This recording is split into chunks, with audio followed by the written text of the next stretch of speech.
I still remember, it was the morning of my chemistry mocks for GCSEs. I had gone to school like on the bus, chanting to myself like all of the flame tests and saying all of the precipitate reactions. Like bromide is cream, iodine is yellow, chloride is white. Like people on the bus were looking at me funny. But point being, I was really locked in for this exam. Like even waiting just before the exam starts, I was still going through all of the reactions, all of the stuff I had memorized. Like talking with your friends, like as you do, like outside of the exam venue, like, testing each other. And yeah, so I did all of that. I went into the exam hall and I sat down. So I had walked in, revised so much, and I was so confident in myself. But as soon as I sat down, got the paper, and then I flipped it over, my mind went completely blank.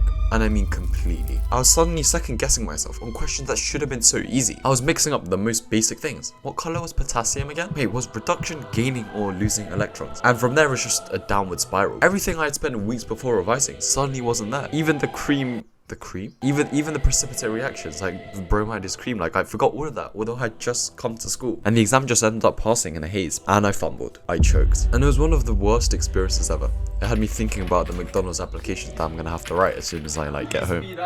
And with your GCSEs coming up very, very soon, this cannot happen to you. And this isn't a revision problem because I knew everything going into the exam. I had revised, I had done all of the correct things. But if you don't fix this test performance problem, if you don't fix this anxiety issue, which nobody teaches you how to fix, right? Everyone just says study the content, like make sure you revise your stuff, you can still get cooked. So this is how to stop your test anxiety and make sure all of your revision paid off. I fixed this before my real GCSEs, and look at my results. God damn. And right now, since it's 2 weeks before GCSEs, I'm actually doing a last minute mindset, consolidation, and one-to-one personal planning inside of the Student Accelerator. And you can find out more with the link in the description, but let's get straight into the video. Why do you actually choke? First, you need to understand what actually happened to me on that day of my chemistry exam, because it's not what most people think. Cian Baylock wrote a book about choking, and they found that talented people choke under pressure because they start thinking too much about things that just should be automatic. Your brain overthinks the very things that it already knows what to do. Think about riding a bike. Someone asked you to consciously think about what you're doing, like each micro action you're making to keep your balance as you're riding your bike down the road. You're gonna fall off. And it's the same when I'm playing like a piece on the piano. When I don't think and I'm just immersed in the music, I can play it. But as soon as someone like tells me to think about individually the notes you're playing, like pianists will know what I mean. But the moment you start doing that, you start messing up. And it's because the moment you bring your conscious attention to something that should be on autopilot, that's when it breaks down. And that's what happened to me. Bromide is cream. I knew that. I'd known it for weeks. But the moment that I was under pressure and started consciously reaching for it, my working memory was already overloaded with anxiety, and it just wasn't there. Pressure doesn't erase your knowledge. It temporarily blocks access to it within that crucial moment in the exam. And the students who perform the best under exam conditions aren't actually the ones who revise the most. They're the ones whose nervous system has already been trained to be calm enough for the knowledge to come through. So the question isn't just how do I know the content, it's how can I make sure I access it when it matters, right? And so how do you actually train for it before your exam? And most students actually end up choking because they've only ever revised in comfortable conditions. Like before that chemistry exam, I just sit on my desk here in my room, music on, listening to like Mozart symphony, my phone nearby, no real stakes. And then the exam is the first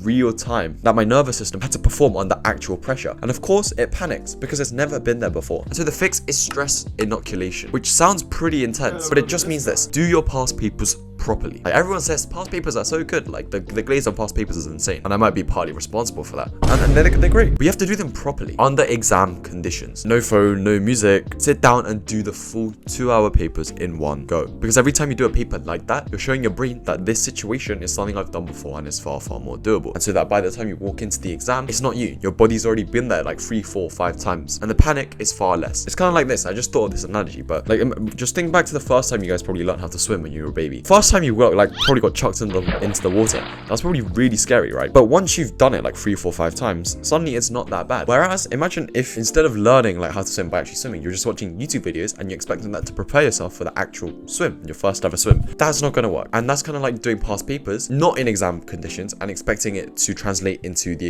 actual exam. You have to do them under timed pressure, simulate the exam pressure, which gets you used to that thing. And here's what to actually do on exam day. So you've done all the prep, you've been doing the timed past papers, but that's not enough. This is what I found out through countless research and testing it on myself. Where is she? About what to actually do on the exam day that works. So I'm going to be covering 3 things: the morning of your exam, before you walk in, like just before you walk into the exam, and then also when you're sitting down on the desk doing the exam, what you should be doing. So the morning of the exam, you want to actually write down your worries. Just take 1 minute of writing down this sentence. I'm worried about X. Worst thing that could happen is Y, but I'm prepared by doing Z. Research shows that this literally frees up your working memory by getting rid of the anxiety out of your head and onto paper. It sounds too simple, but it works. And on the way to school, before you walk into the exam, make sure you're not doing what I was doing and like chanting like the precipitate reactions on public transport and like testing your friends just before the exam, because it seems productive. It seems like it's a good use of your time, but what you're actually doing at that moment is just spiking your anxiety right before you need to be calm. The amount of times, like, I know you relate to this, like you're just about to go into your exam and they're like, oh yeah, have you revised like third order differential equations just before your maths test? You're like,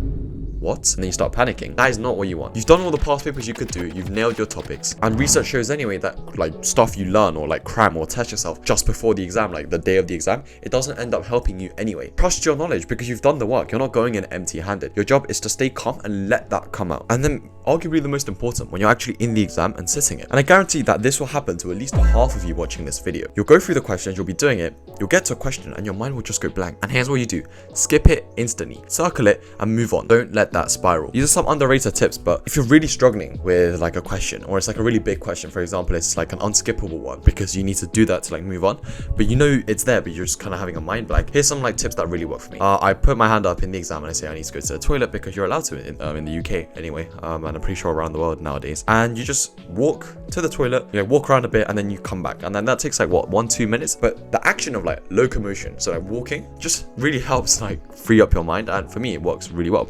Also, make sure you're bringing water into the exam, just taking a sip of water, just not looking at the test paper for a while and just like look around or like look at the clock or like take a sip of water. That really helps in just like consolidating your memory. So have these in your arsenal as kind of like emotes ready to go. Like you can stand up and go to the toilet or take a sip of water, and that really helps. Another thing to avoid like this negative spiral on your test anxiety is this quote from Alex Hormozi that I really like, and I'm probably gonna butcher it. It goes something like this. It's like, confidence isn't like shouting affirmations in the mirror. Confidence comes from having a stack of proof, a stack of undeniable proof. So what that means is, in the exam, or like just before the exam, within the exam, it's easy to kind of like get in your head about things, but the thing is, you have the proof, right? You've done the timed past papers, and that's all confidence is. Like, you have no reason to be anxious because you've done all the work. You have a stack of undeniable proof that you've studied for this test. You're going to do well. And so if you keep overthinking and you let those thoughts overrun in your head, the only thing you're doing is just limiting the amount of marks you're going to get within the exam. Like, imagine how bad it would suck if you lost marks and you didn't get the grades that you know that you could be getting simply because of the fact that you were just anxious and it wasn't even like a testament to how much you studied. So remember, the knowledge is there, and choking is just your brain